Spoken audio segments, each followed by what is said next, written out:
First off, I want to apologize sincerely for not being on camera. I'm looking at the stars right now, and I wanted to have a conversation about the 0 to 1 motion, and specifically how you can think about selling before you build, and who to sell to and what to do. And surprisingly, one of the things that is most underutilized about ChatGPT is its ability to sort through a world's amount of questions and find a specific type of data. And if you direct it well, it can direct your efforts too. So on the Cannonball this week, what we're going to do is we're going to show you how to do this for a brand that a friend of mine is building. And you're going to basically understand how to think about having an entire GDP's worth of information at your fingertips. Now, because I'm a demonstrative kind of guy, I want to make this very clear for you. So, one of the ways you can think about this problem is you can describe what your product does, the core things that it does. And if you do that, then what you need to do is there are some heuristics that you must apply to determine where you should sell into, what types of markets, what types of departments, what types of personas. So we need some heuristics. So what is the first heuristic? Well, that is, how close are you to the existentially most important thing of the business? And let me give you some examples. If you said, well, we help you recruit people.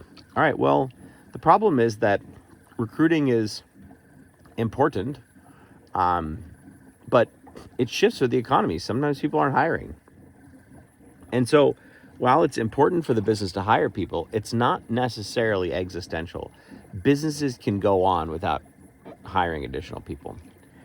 Okay, well, let's go further in the circle, right? We're on the outer edge of the circle with something like recruiting. And actually, you could get even further on the outer edge. We save you time. It's like, okay, well, what's time worth? Well, it's worth a lot. Okay, well, how do you save me time? Well, we're just like Excel, but we'll do your books for you. Okay, well, the problem is no one gets up in the morning and thinks, I need my books done. I mean, maybe they do, but it's not a core business problem. And as you go, let's go into the circle now. Well, think about sales and marketing. Okay, great. Revenue is essential to the business. If the business doesn't grow, it dies. A business that is shrinking is dying. And so growth is fundamentally important. And even better than that, if you can find a way to help your customers grow, then that's even better, because you could think about it like, okay, these are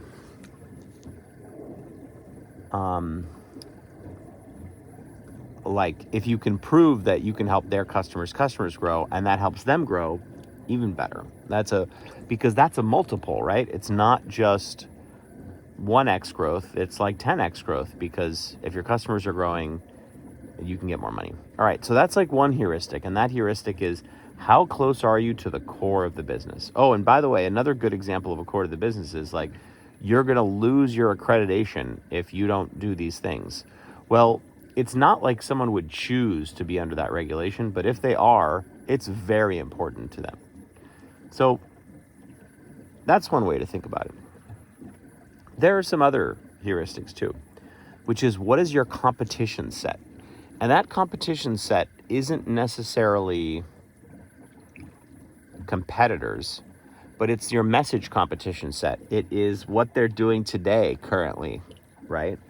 And so if you're selling into B2B SaaS companies, your competition set is high because there's a lot of people that have B2B SaaS companies or ICP. If you're selling into woodwork manufacturers and you're selling a technology solution, your competition is low. If you are a wood manufacturing company and you're selling into woodwork manufacturers, your competition for that set is high because those people clearly already have wood suppliers. It's a commodity. And so it depends on the combination of what you're selling and what the buyer is buying. So you want to navigate to low competition relative to what you're selling. That's like another heuristic.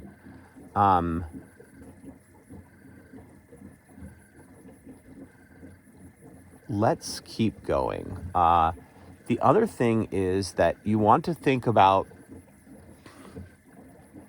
with your current set, is there a way in which you can navigate to a, we talked about the sort of bullseye metaphor about getting to the existential customer value. Is there a way that you can navigate to that by picking industry? So we talked about accounting, boring, terrible. Like a startup doesn't die. Let's say you're selling a startup. Startup doesn't die if it doesn't have its accounting done right. But if you're a company that has to make sure that certain pieces of a medical device get there, and you don't know, and your medical devices are 57 parts, and unless they all get there, the machine can't be assembled. Well, then, and accounting is a bad example, but then in this case, like operations and logistics are very important to you. In the accounting case, it might be that your firm, basically, if you don't report in the European market, like every dollar that comes in the right way, your business is like fined out of existence or something, right? So there are ways in which some industries you're on the outside of that circle where you then come onto the inside. The other heuristic here is the demonstrability of the problem. And this is where, how easily can you demonstrate exactly what you do? And so if you say something like, and I had a conversation with a guy that's building a call center bot for any variety of industries, and we did this live. And, for him, he could say, well, I'm going after plumbers. And plumbers, if you imagine a phone call, well, if I say, hey, we'll pick up your phone 24/7 so you could get jobs. Well, that's great, right? It's like getting jobs are important and closing jobs. But it's much better if this person can say, we work with 15 different plumbers and their jobs have increased by 40% since they started picking up the phone instantly with our AI agent. That has super high demonstrability, but it gets even better with that because that's like an unsubstantiated claim. Another example of high demonstrability is like you've got 6 engineers, 6 designers, and 6 product people. That basically grants you $15,000 in tax credits. Super, super demonstrative, right? It's just a straight calculation. Anytime you have to say, we save people time, or we'll help you with your back end office stuff, like it's just so much harder to do if you're not. So you want to go in markets where either your solution or the public data allows you to be demonstrative. So, and that's really key. Your internal data might allow you to say to someone, you used to rank this for this thing, but we can tell you that you can rank this if you change these things, right? The demonstrability is important because that's believability. So let's see if we can recap what we have. We've got demonstrability. We have how close are you to the core of the business, and then what is your competition set? Those are the three that we have so far. But the other thing that ChatGPT can help us do is that it can tell us what is the TAM of the problem, which is like so wild. And so one way that I saw it calculated is like, well, there's these number of people in the industry. This particular task is 20% of a job. And so the dollar of the TAM is X. So you do want to know what is the total dollar of the TAM. Now, what's kind of interesting about this particular question, the dollar amount of the TAM, is that you do want to opt for niches over that total dollar amount. It's actually kind of more important because usually the demonstrability spikes, the how close you are to the core of the business spikes, and so this is just to get a sense of where to focus.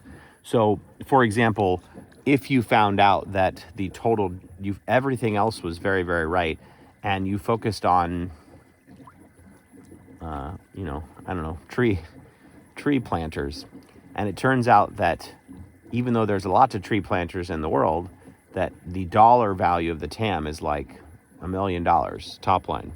Well, you weren't even going to focus on that. And the dollar value of the TAM is another way to understand how important is this problem to this specific market or sub-market. And so maybe a better thing, and I just thought about this now, but maybe a better thing is like, of this niche or sub-niche, what percentage of their day-to-day or their problems are this problem? And that's how you kind of know what's important. And there's kind of tied into demonstrability, but maybe separate, is where is there amazingly good public data about the problem? And so let's say all this other stuff is right, and the problem is some back-end engineering thing that tech companies have. Well, it's really hard to go test that because you don't know who to target. And so you have to take a bigger bet for those type of companies. You're going to do marketing stuff. You're just going to do different motions than this motion. And so one of the ways that you might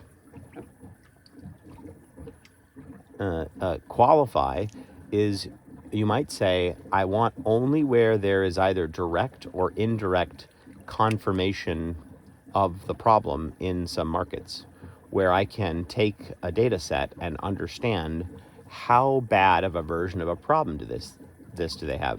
Now, on the sort of indirect side, if people are making customer complaints about, in this case, let's say, billing issues, right?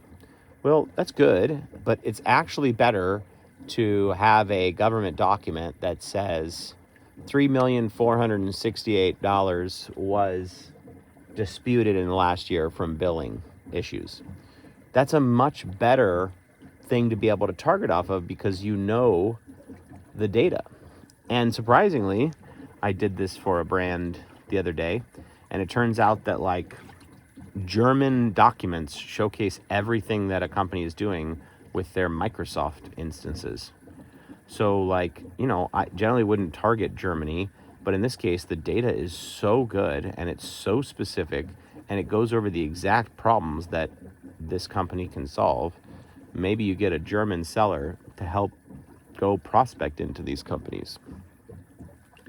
So let's kind of recap, see if I can remember everything we talked about. All right, first we have how close are you to the center of the business, the bullseye problem.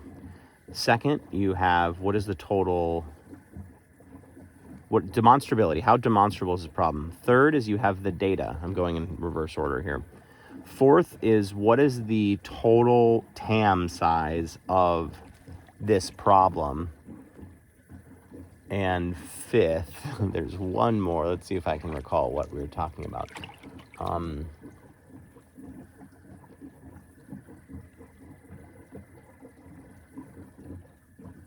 Well, You listen to the whole video, you know, you know what the fifth one is.